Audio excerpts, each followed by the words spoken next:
Ngagungke asmane Kanjeng Nabi Muhammad sallallahu alaihi wasallam supados sedaya ingkang tesih mungon ing dalu punika pikantuk syafaatipun Gusti Allahumma amin.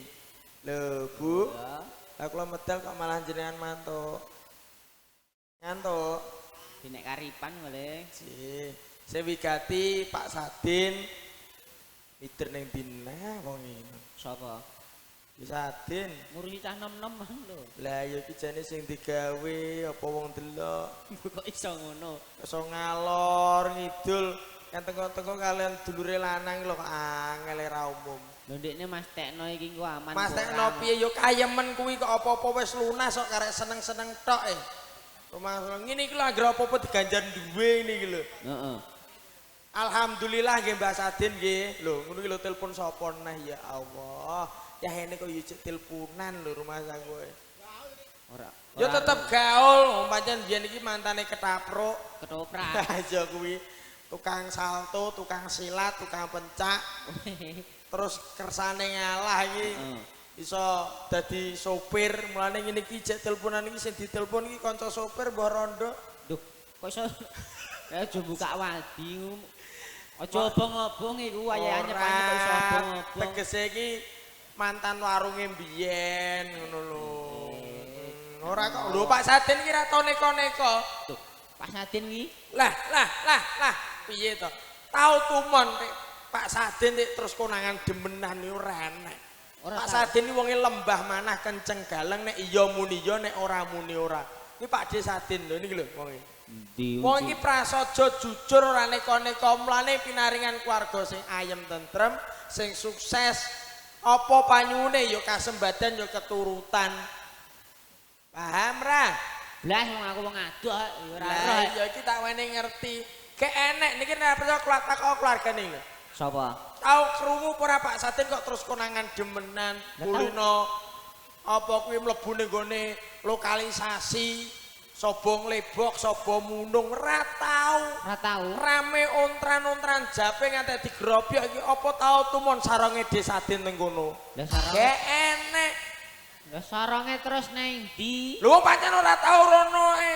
Weh berarti sing keri gak saronge. Yo lah apa? Katoke paling. Piye to? Iki malah sembrono. Yo gak pancen wong iki sembrono ora tau neko-neko. Berarti wonge lempeng galeng. Ya mbah ding wong saking primpene mbah piye aku yo ora ro. Lho ngono mok gunggung saiki yo. Ora kok gunggung tapi tenan ae alhamdulillah gadah ingkang putra wis kelakon ketemu jodone.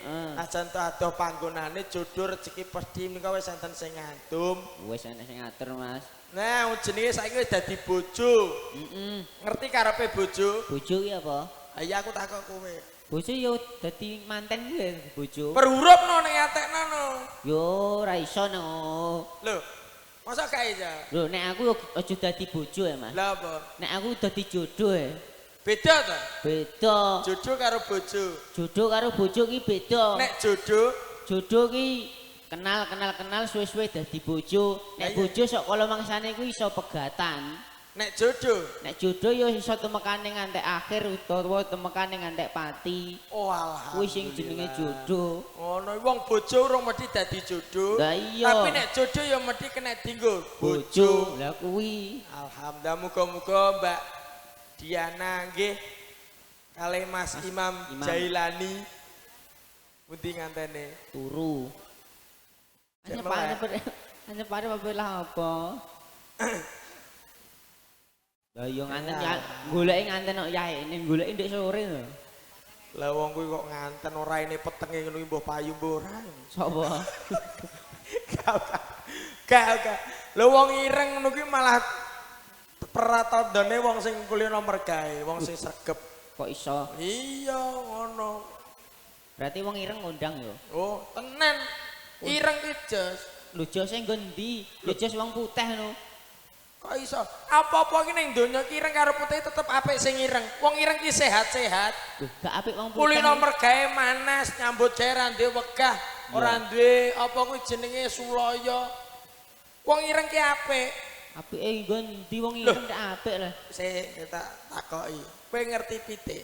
Ngerti? Pitik kae rupane ireng ndoke piye?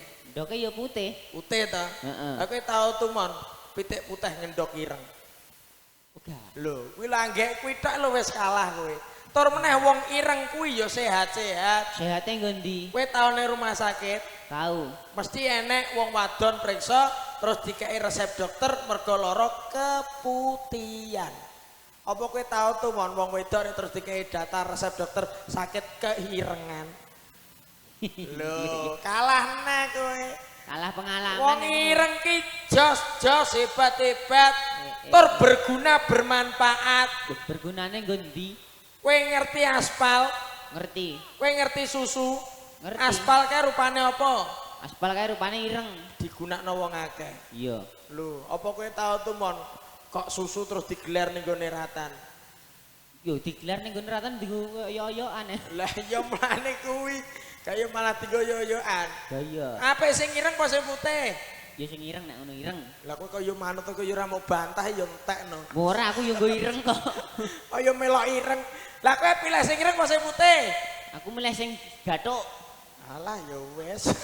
Saiki ke mula milih sing ireng karo sing putih. Nek ora gathuk ape monggo apa? Ya ora apa-apa sih. Ya sementing ya gathuk bener Lah ya penting gathuk nek aku.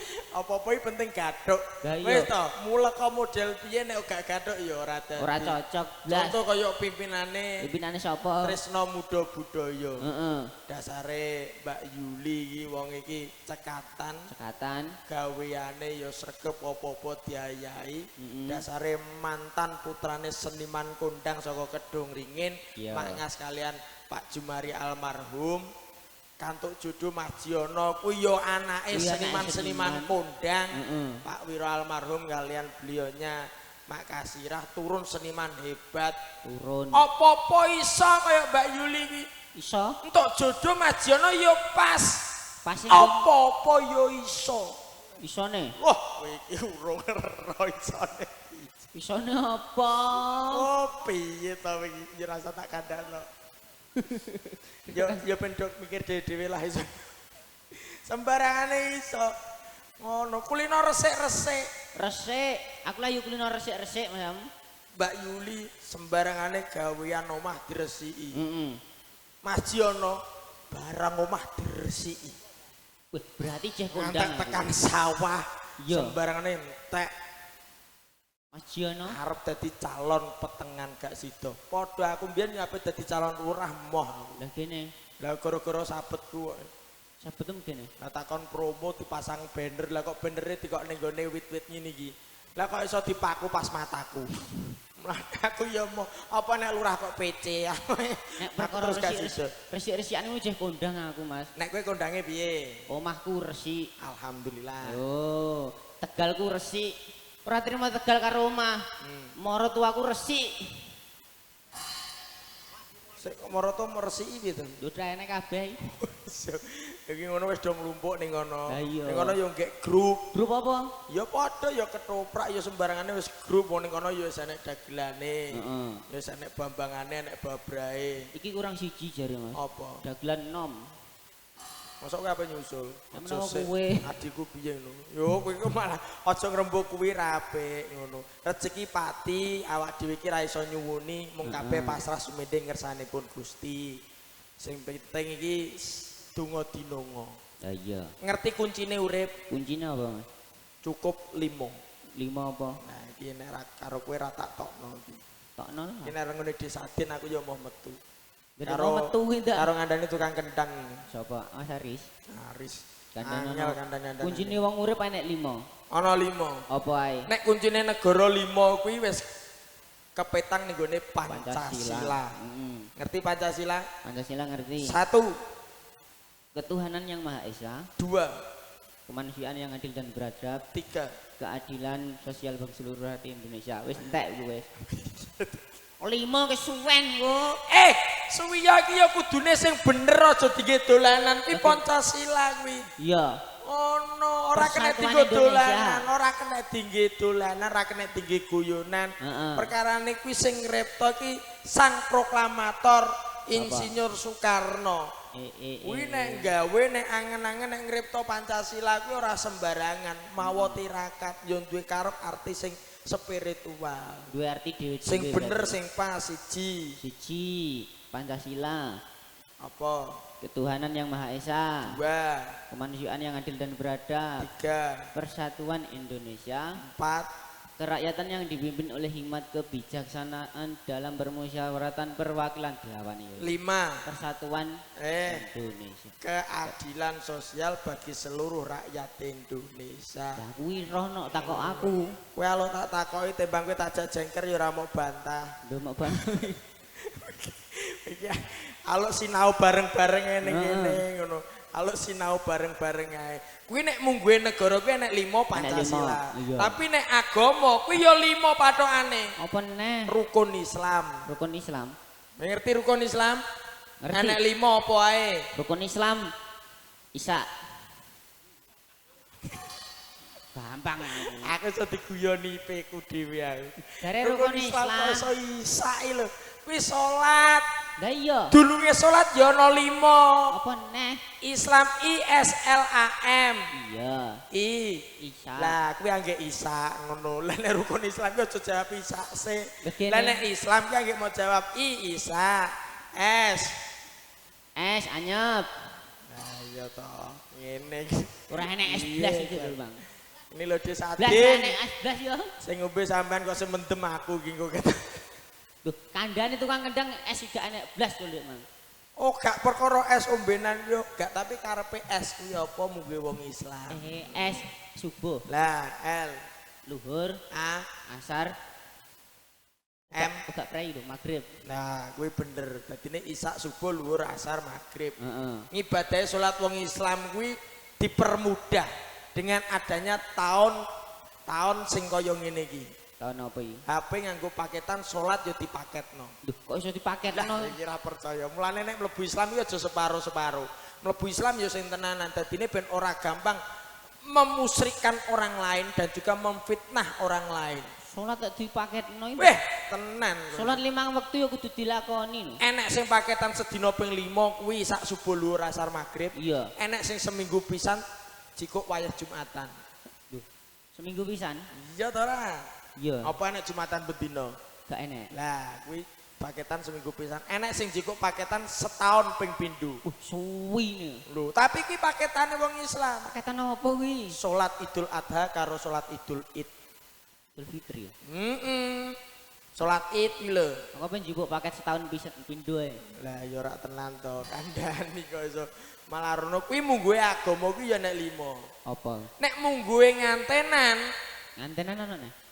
kuwi ya 5. Apa ae? Lho, iya 5 to. 5 Nah, apa? agama 5 mangan rukun Islam kuwi ngerti para mau Rukun wis. Islam nek 5 weh. Siji, Sadat, rolat, lukat, patso, moji. Roh, roh. jidat. Iku jidat, jempol. Iya cah.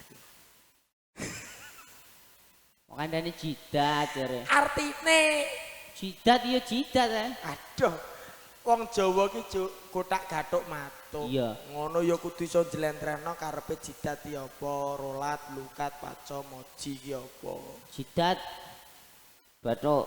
Nah, ya kuwi rolet, Rolet. oh lukat iki ngulu sikat ngene ta. Rolet barang ngono. Lah wong kowe ya ngeyel kok. Jidat, Nomor 1 maca Maca syahadat, syahadat. rolat, nomor 2 nglakoni salat, 3 lukat, nomor 3 nindakake zakat, 4 poso, 5 munggah haji lamun kuwawa. heeh. Haji ya diperang enek 4. Haji akeh men haji Lah siji yo yo. aneh, enek haji panggilan Ibrahim, Lho. haji panggilan setan, Ya, terus haji panggilan malaikat, haji panggilan wahyu. tok beda-beda kabeh. Beda. Ora dadi siji ngono. Bo karepe dewi-dewi. Karepe sing siji. Sing apa? Haji Ibrahim mang. Haji panggilan Ibrahim, niat munggah haji koma sangune cukup. Heeh. Teko Mekah Madinah hak lillahi taala, teko mah balik selamat dadi haji sing mabrur. Kuwi jenenge panggilan. Haji panggilan Ibrahim bener-bener wis dadi kuasane Gusti ya wis dadi bagiane Gusti. Berarti wis niat tenanan. Wis ngono kuwi, ngono. Sing nomor loro Haji panggilan malaikat, panggilan niat malaikat. munggah haji koma sangune cukup, teko Mekah mati innalillahi wa inna ilaihi rajiun sing ora ana dianake sing enek besok bali ngersane Gusti, tapi matine ning Mekah ning tanah suci. Berarti ini mati syahid. Mati syahid. Kuwi Mati haji sing panggilan sempurna. malaikat. Langsung manggon cakete Gusti. Eh. Kene iki wis katam Al-Qur'an Jeru berarti oleh ngaji yo. Jero ngene. Saking jerone Jerone. nganti ra iso ngurugi aku. Saking kejerone. Haji panggilan setan. Munggah kaji kok omah sangune cukup.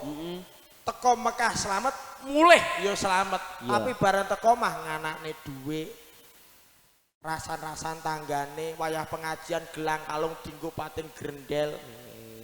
Udung pirang-pirang seneng brai dandan miapan kuwi isine mung pamer sombong ki lho aku wis munggah haji lho. Kuwi gak kena. Kuwi haji panggilan setan eneke mung dinggo sombong. Iya. Berarti ini gak kena nek nggo sombong. Nah, lha nek sing kaji panggilan wahyu apa kabeh iso nglakoni. Kok iso nglakoni? Mergo munggah kaji nek sawahe wis payu Ya koyo ngarep. ya ngono kuwi. Lho, ngono blang terus blang. Terus sing 5. Apa jare papat? TOD anggek jam piro lagi. Iki aku tak sinau karo dulurku aku. Sinau ora nggo buku. Lah aku yo turu ae anggere sore. Lah aku yo nimbal ae. Lah yo kabeh iki gawean. Nek kanggone nganten, iki Mas yo ngantene wis turu. Kok iki di syuting di live streaming bareng Rahmat. Iki aku titip peling wong dadi ngantenku 5T. Apa, Mas? Siji apa? kudune tetek ngadepi samu barange urip. Kudu tetek. Loro. Tekun Nglakoni apa-apa ditekuni insyaallah kasembadan ngarepe. Amin. Telu. Tatak. Tutuk iso tekan. Tetek tekun tekun iso tekan. Lah engko nek ora tekan-tekan iku akan menuju ke T7. T7 wi. Terima takdir. Iso terima takdir. Iya no, lah nek ora tekan-tekan kudu terima takdir mergo kuwi kuasane Gusti. Wi. Engko nek wis ora gelem nrimo takdir kok ijek nekat kuwi akan menuju ke T9. Wah, akeh men T-ne cah. Oh, piye to? T9 kuwi apa? Tele. Contoh kaya Pak Desadin. Sapa? Biyen takdire ame dadi ketoprak. Neng mergo gelem budidaya saiki dadi sopir. Bareng sopir wis dilakoni, gelem nrimo ing takdir, nglakoni sopir kok urung pas mulih tani. Ya nyatane ya sukses. Mergo gelem terima takdir. Ora meksa. Engko nek mung meksa ngetoprak ae. Akhire Yoswa ya saya tuwa ya ora mungkin. Ya ora mungkin. Nek meksa nyopir ae kok ora gelem nrimo takdir mantuk ning omah ngopeni sawah, ya ora mungkin iso kahanan kaya ngene sing dilakoni sing ditampa. Kok akhire ya mung tele-tele ning kono ning supiran kono. Ning ndi? Lah ya gaweane iki marik-marik biyen kok. Tapi saiki alhamdulillah wis tentrem ayem. Alhamdulillah. Ayo coba. Omah yo wis apik. Orjen karo kendang. Mbok kon-kon neh ya. Gak, iki tenanan iki. Gak. Ora. Ateni lah. Iki spesial kanggo Mas Nganten karo Mbak Nganten ben dienggo dokumen karo Rahmat Studio mergo iki di lab nek ora Rahmat ora nikmat. Loro, Mas. Iya ta. Apa kuwi? Rizky Bayu official ya teko. Oh, wong ya teko. Teko. Oke, alhamdulillah. Terima kasih. Kita cak Di sore, Rizky. Jangan like, komen dan subscribe. Udah jangan like enggak. Ndak urung antum kaos. Sesuk dindumi. Sesuk dindumi. Oh iya. Aku penono katresnan jati. Janji tresno disekseni. Nah, kuwi. Duet lho. Gak sah. Aku dhewe awak dhewe wong mampu. Aku diborong dhewe. Ya di musiki karo dikedai tak biacok iku lho, Riz. Ya mate iki dhewe iki ora sing nyanyi ora usah duet lho, aku tok ngono. Iya. Ayo. Matur sembah nuwun. Lampane iki mau rina wengi suwunane Pak Desadin. Sunan kabeh, Mas. Adat saben Wilumaya iki dienggo dalu, tapi njaluke awan mergo Pak Desadin ngerti lakon sing luwih viral tinimbane Wilumaya. Lah iya. Ya kuwi apa Jiana Seksa? Jiana Seksa, Legowo Seksa. Lah tapi sing dadi sapa? Ya Jiana. Lah iya. Dapukan rina wengi ra nek sing apik blas ya wonge ya. Ya Desadin bangeten lek ngancam ponakane kok tenanan gitu. Awan Wilumaya dijar.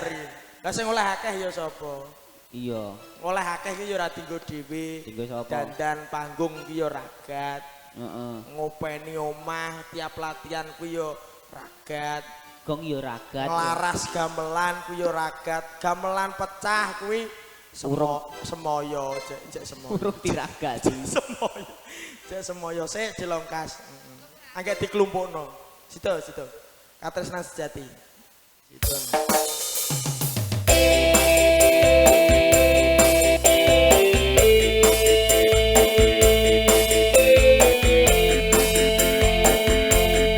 Ayo Wan.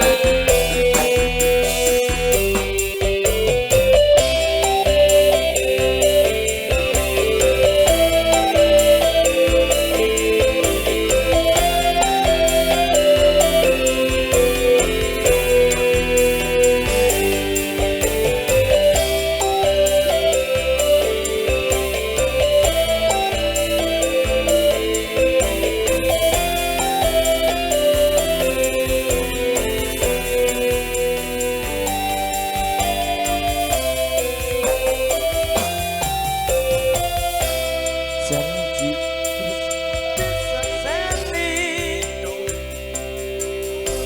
lintang ing tengah ing mengi ati kang nandang asmara Gusti kula paringa usada rembulan ing wayah wengi nambahi kesing ati iki bebujan atine ngendi dawa manis kang tak anti-anti.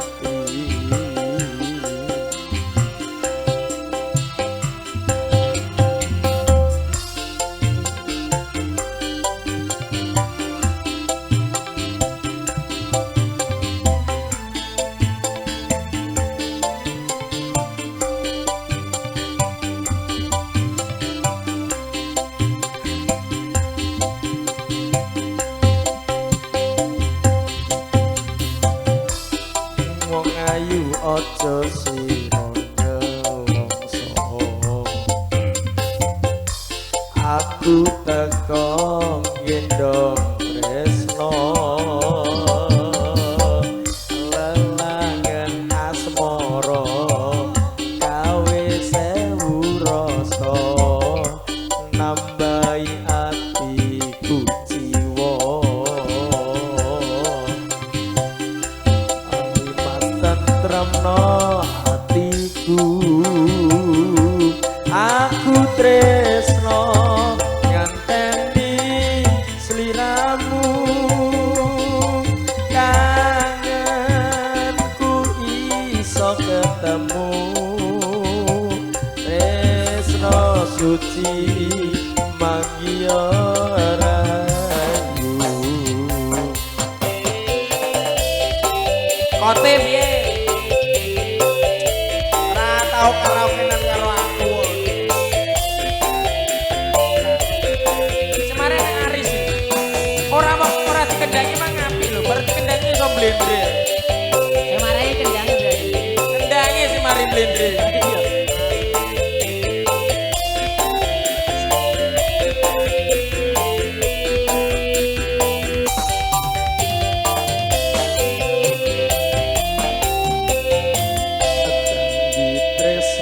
diseseni lintang-lintang ing tengah ing wengi ati kang nandang asmara Gusti kula paringa usada rembulan wayah wengi nambahi kesing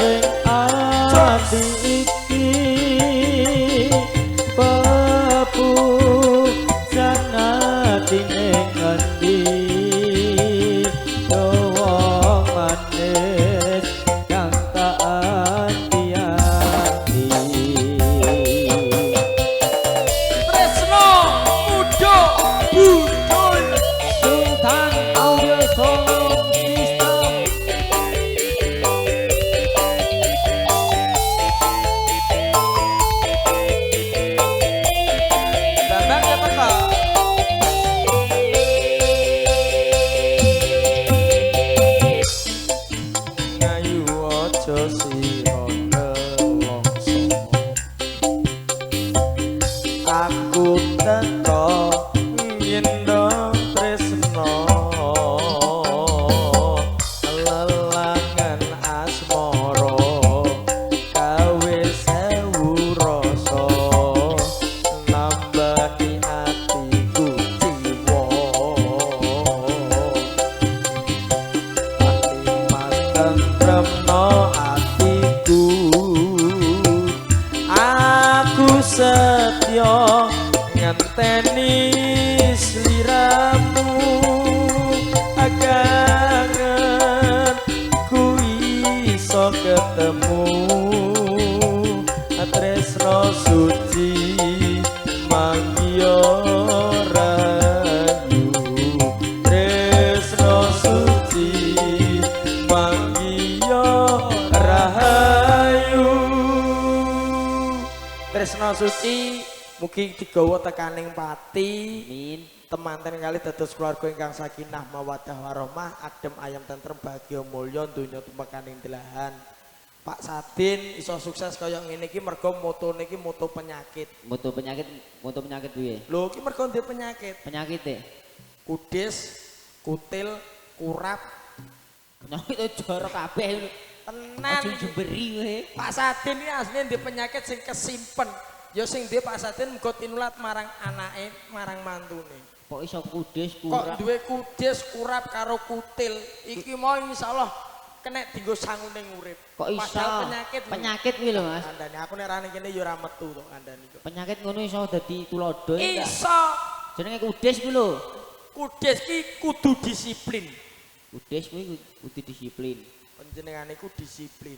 Biyen zamane ketoprak ku disipline ra umum mangkate ya gasi nek ya ya muni ya nek ora ya muni ora. Padahal biyen urung enek motor. Nyepeda Honda yo dibetekati zaman biyen. Zaman biyen. Iya. Berarti disiplin bareng. Disiplin panggung urung teko lek Sadin wis dhisik. Lho, saking disipline. Ora nek panggung golek. Udah golek. Golek. Zaman biyen kuwi lesen. Kok enek son ngetoprak ning ngono. Saking disiplin. Angel iki. Kuwi mergo ndek penyakit kudis. Kudis kuwi Kulino disiplin. kuwi guna disiplin. Iya. Sing nomor loro mang Kurap. Kudu rapi. Ajining diri saka lati, ajining raga saka busana. Sing ngono sapa? Iya, mulane penampilane Pak Desadin kuwi disawang ya ketok pantes, ya ketok merbawani. Mergo ngugemi tetembungan ajining diri saka lati, ajining raga saka busana. Tembunge nek iya ya nek ora-ora nganggan penganggon ya pantes. Angger nganggo pantes. Iya no. Apa mesti nek dienggo pantes? Lho, nek dienggo ya pantes no. Ya ora mesti no. Iya to. Wong nek gawe ku ora mesti nganggo. Ya iya nek wong gawe mesti nganggo, wong nandur ku mesti bakal ngunduh, wong nyilih balekne, wong utang nyaur. Saiki kuwi falsafah Jawa. Wong gawe mesti nganggo. Iya. Ora mesti. Kok ora mesti piye? Jute wong duduk kuburan kuwi Apa? wong yang gawe ora nganggo. Lah ya rencana iki apa dienggo dhewe menawa. Jare Kok tokno kono iki lho. Lah ngomongem jare angger wong gawe mesti ning nganggo. Wong duduk kuburan gawe jute ora dienggo dhewe. Lah kuwi falsafah kok mau bantah iki lho. Aku ya tak bantah no wong kowe ngomongem keliru. Lho tapi kan wong nyilih mesti balekne. Sing ngomong sapa? Lah kok ngono? Akeh wong disilehi tapi saiki do nglali. Kene ya enek, kene ya enek. Ora enek no wong. Lho tapi kan wong utang mesti nyaur. Wong utang mesti nyaur. Lah nek sing disaur sing ngutangi semoyo. Lho tapi kan kira-kira nyaur wong semoyo iku ngoleh. Oh. Wajib iki nek duwe ya ngekeki, nek ra duwe ya semoyo, sing penting tanggung jawab. Lah nek wayah ditagih wonge minggat, apa ora ngelu kowe? Lho kuwi kok mari sing mari ya minggat kuwi lho golek-golekane terus dadi ilang dalane ya minggat kuwi lho. Lah tapi kan wong nandur mesti ngunduh. Wong nandur Ngunduh. lah saiki nek tukule rawe apa kowe ngunduh rawe? Cara kowe nandur rawe. Sing mau unduh HP rawe. Lho iya no nandur rawe kok. Apa ora gatelan kowe? Lho wong salah kok nandur rawe. Lah iya nek. Nek nandur rawe. Ya pengunduh rawe. Lho iya ora apa-apa wong salah kok Salah kok nandur rawe. Sing kok nandur rawe ya sapa? Mula iki mbok nandur-nandur pari, apa nandur jagung. Lah wong rawe kok ditandur. Lah kudune nandur rawe rek. Lah ya kudune nandur rawe. Lah iya. Lah iya. Lah kok salahe wong jarene nandur rawe. Lah iya nek ngunduh rawe. Lah ya wis nang nandure rawe. Iya iya. Kuwi jenenge kurap. Kurap. Terus enekne sing jenenge kutil. Iki lek saden yo nyekeli ora trimo lek saden. Apa? Dulure lanang lek jamane yo nyekeli. Mulane dadi wong sukses petani-petani hebat. Iso dadi kutil barang ndak? Kudu teliti. Abu enteke pira engko kira-kira hasile apa, tanduran iki wayahe banyoni apa ora, wayahe ngabuk, teliti. Keuangan pun teliti, apa meneh dibantu kalian ingkang garwa-garwane sing gemi setiti lan ati-ati sing iso ngrumati karo kayane wong lanang. Lho, muga-muga kabeh keluarga Doringin, adik Jape, adik kelompok sedaya kemawon keluarga ingkang lempak datang mriki pinaringan adem ayem danten bahagia mulya. Amin. Tenebihaken saking Pancabaya Rubeda kalih sender ing Sambikala. Sing wigati awak dhewe wis cukup ndedonga, ngiras pantes yo ndodong lenggana, mbok menawa kabeh iku mah awak dhewe sing disengaja lan ora disengaja ngenipun atur panglipur, kanca-kanca seniman wiwit awan mau tekemekane iki engko arep rampung, akeh perilaku sing ora bener, sing ora nuju prana nyuwun agung pangapunten khususipun ngahameng gugati matur sembah nuwun Pak Desatin, dulur-dulur sedayanipun mergo manggone ning Jape. Heeh. JAPE. J. J. Apa? J iku kudu jujur. Wah, ya iki mulai pinter ini. A. A iku kudune amanah. Nah, iki mulai apik iki sing wong Jape ngono ki Wong jujur. Jape iku amanah. jujur amanah. P. P iku kudu prasaja utawa percaya diri. Oh, percaya diri. Ya mergo mau wis jujur, Wis jujur, wis amanah, amanah, percaya diri. Ya wong kok gelem percaya diri insyaallah apa-apane bakal ketekan. E kudu eling lan waspada. Cocok. Muga-muga sedaya pinaringan nyekeli kahanan papat iku mau urip ning Jape adem ayem tentrem rene alangan sawiji apa. Amin. Ayo ngesakne legowo. So kene. Iki engko legowo nek ra mau kancane konangan karo bapake diajar neh. Lah isakno iku lho Mas. Ayo goleki yuk legowo. Goleki, Mas. Ayo.